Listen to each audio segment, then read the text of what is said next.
Welcome back. Krishna జిల్లా పెనంలూరు నియోజకవర్గం కానడూరు శామికా దినోత్సవం బౌద్ధ పౌర్ణమి వేడుకలు ఘనంగా జరిగాయి. కార్యక్రమంలో ఏఐసిసి సభ్యుడు ధనేకుల మురళి మాట్లాడుతూ ఎమ్మెల్యే బోడే ప్రసాద్ను నిత్య శ్రామికుడిగా కొనియాడారు.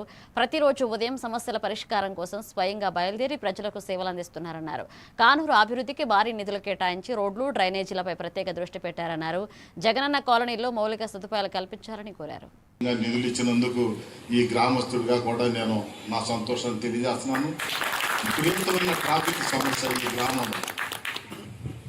సాయంత్రం పూట ఏ స్కూటరు సైకిల్ కూడా వెళ్ళలేని పరిస్థితుల్లో అంత ట్రాఫిక్ సమస్యలో దానికి పరిష్కార మార్గంగా 2 ఉత్తమమైన బజార్లకి మొన్నే శంకుస్థాపన చేశాను. నేను పేపర్లో చూశాను, చాలా సంతోషించాను.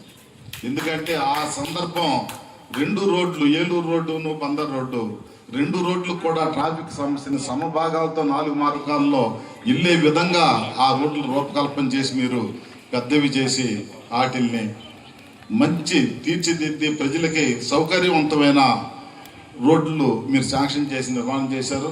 అవన్నీ కూడా పూర్తి చేసి అట్లాగే గత ప్రభుత్వాలు మారచ్చు, ఏదైనా కానీ అద్భుతాలు జరగచ్చు. అయినప్పటికీ కూడా గతంలో ఇచ్చిన ఇళ్ల కాడ హౌసింగ్ కాలనీ, జగనన్న కాలనీ అని కొన్ని కాలనీలు ఇచ్చారు. ఇక్కడి నుంచి యనమల కూతురు, కానూరు ఈ మొత్తం కూడా తీసుకెళ్ళి ఒనుకూరు దగ్గర అటు ఇచ్చారు. ఇచ్చినందుకు చాలా సంతోషం.